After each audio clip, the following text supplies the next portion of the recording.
पूजा खेडकरला अटकपूर्व जामीन मंजूर। सुप्रीम कोर्टाचा पूजा खेडकरला दिलासा। 2 जामीनदार आणि ठराविक रकमेच्या जात मुचलक्यावर अटकपूर्व जामीन। रत्नागिरी, सिंधुदुर्ग आणि रायगडसह राज्यात समुद्र किनाऱ्यावर खुल्याम अवैध मासेमारी करणाऱ्यांवर कठोर कारवाई करा। मंत्रालयातील आढावा बैठकीत मंत्री नितेश राणेंचे निर्देश। महसूल खात्याकडून मोजणी शुल्कात मोठी कपात। आता अवघ्या 200 रुपयात जमिनीचे हिस्से वाटप मोजणी होणार। शेतकऱ्यांवर आर्थिक भार पडू नये म्हणून महसूल विभागाचा निर्णय। राज्यात ओला, उबेर सारख्या ॲप बेस वाहनांसाठी ॲग्रिगेटर्स पॉलिसी लागू करण्याची मान्यता। फेरी रद्द करण्याच्या बाबतीत चालक आणि प्रवासी दोघांनाही दंड आकारण्याची तरतूद। देशाविदेशातील बोगस MBBS सारख्या अभ्यासक्रमांपासून सावध राहण्याचा नॅशनल मेडिकल काउन्सिलचा इशारा। भारतात अनेक बोगस वैद्यकीय महाविद्यालये असल्याचं NMCच्या निदर्शनास। शरद पवारांच्या राष्ट्रवादीतील कोर कमिटी सदस्यांची उद्या मुंबईत महत्त्वाची बैठक। शरद पवारांच्या उपस्थित होणाऱ्या या बैठकीत बदलांबाबत चर्चा होणार। मुंबईत 2 दिवसीय स्टार्टअप कॉन्क्लेव्ह। आज उपमुख्यमंत्री एकनाथ शिंदेंनी उपस्थिती दर्शवली। केंद्र सरकारची जीवन ज्योती विमा योजना। 436 रुपयांचा वार्षिक प्रीमियम। पॉलिसीधारकाचा मृत्यू झाल्यास कुटुंबियांना दिले जातात 2 लाख रुपये। 15,940 मुंबईकरांनी घेतला लाभ।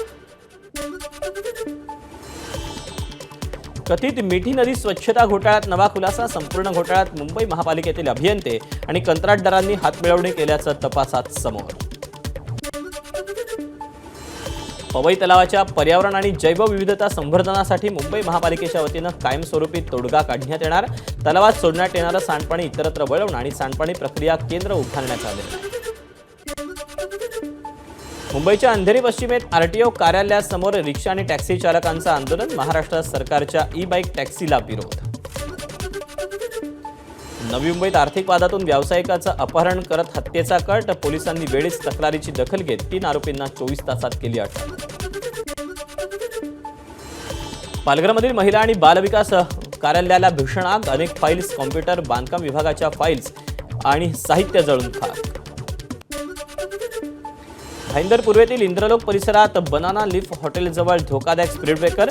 स्पीड ब्रेकरची उंची अधिक असल्यानं रात्रीच्या वेळी अनेक दुचाकींना अपघात होत असल्याची बाब। सोलापुरात काँग्रेसला धक्का बसण्याची शक्यता। माजी गृहराज्यमंत्री आणि काँग्रेसचे माजी आमदार शिवसेनेत प्रवेश करण्याच्या तयारीत। एकनाथ शिंदेंसोबतच्या भेटीनंतर चर्चांना उधाण। अजित पवारांच्या राष्ट्रवादीचे मुळशी तालुका अध्यक्ष राजेंद्र हगवणेंच्या लहान सुनेची आत्महत्या। गुन्हा दाखल झाल्यानंतर राजेंद्र हगवणे फरार। वैष्णवी हगवणेंच्या माहेरच्यांना राजेंद्र हगवणेंनी हुंड्याच्या नावाखाली लुटलं। 51 तोळे सोन्याचे दागिने, फॉर्च्युनर गाडी। माहेरी आल्यावर प्रत्येक वेळी 50,000 ते 1 लाख रुपये मागितल्याची माहिती। अजित पवार आणि राजेंद्र हगवणेंमध्ये जवळचे संबंध असल्यानं राजेंद्र हगवणेंना अटक होत नाही। वैष्णवीच्या कुटुंबियांचा गंभीर आरोप। PMPचे कार्यालय आणि महाराष्ट्र मेट्रो रेल्वे कॉर्पोरेशनचं एकत्रित वाहतूक केंद्र उभारण्यात येणार। महामेट्रो आणि PMP प्रशासनाकडून सर्वसमावेशक आराखडा तयार। रसायनयुक्त आणि मैला मिश्रित पाणी सोडलं जात असल्यानं इंद्रायणी नदी पुन्हा फेसाळली। मागील 10 वर्षांपासून हीच परिस्थिती। कोल्हापुरात 3घांना कोरोनाची लागण। एका रुग्णाला डिस्चार्ज तर 2घांवर खासगी रुग्णालयात उपचार। कोल्हापूर, सांगली आणि सातारा जिल्ह्यातील कृषी सहाय्यकाचं विविध मागण्यांसाठी बेमुदत कामबंद आंदोलन।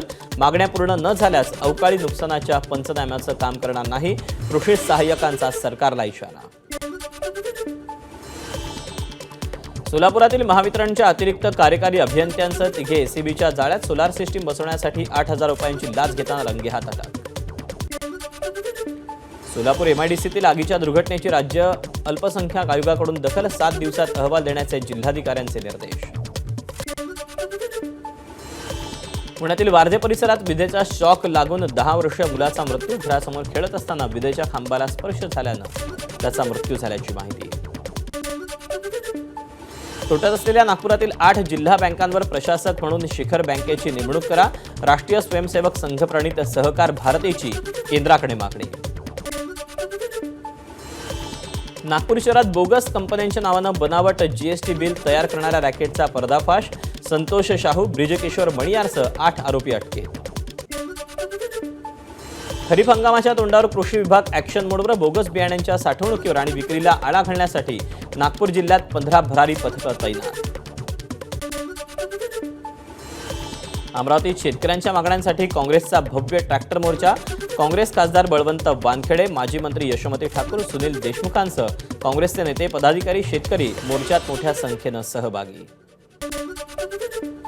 बुलढाण्याच्या मेहकरमध्ये पावसामुळे चिखल साचला असून ट्रॅक्टर ट्रॉलीसह पैनगंगा नदीत कोसळला. चालकानं प्रसंगावधान दाखवत वेळीच ट्रॅक्टरमधून उडी मारल्यानं जीव बचावला. भाजप युवा मोर्चाचे यवतमाळ जिल्हाध्यक्ष वकील आदित्य माने यांना जीवे मारण्याचा प्रयत्न. घटना सीसीटीव्हीमुळे उघडकीस. छत्रपती संभाजीनगरमध्ये शासनाकडून मिळणारी किट घेण्यासाठी मजुरांची गर्दी. एजंटकडून गर्दीचा फायदा घेत मजुरांची आर्थिक लूट. बीडच्या गेवराईच्या पांढरवाडी फाटा परिसरात स्थानिक गुन्हे शाखेकडून छापेमारी. पोलिसांकडून 40 लाखांचा गुटखा जप्त. जालन्यात राहत्या घरी एसआरपीएफ जवानाची गळफास घेऊन आत्महत्या. कौटुंबिक वादातून आत्महत्या केल्याचा पोलिसांना संशय. बदलीसाठी धाराशिवमधील काही शिक्षकांनी बनावट प्रमाणपत्र दिल्याचा आरोप. दिव्यांग आजारी शिक्षकांनी दिलेल्या प्रमाणपत्राची सोलापुरातील शासकीय वैद्यकीय महाविद्यालय तपासणी करण्याचे आरोप. एबीपी माझा, उघडा डोळे बघा नीट.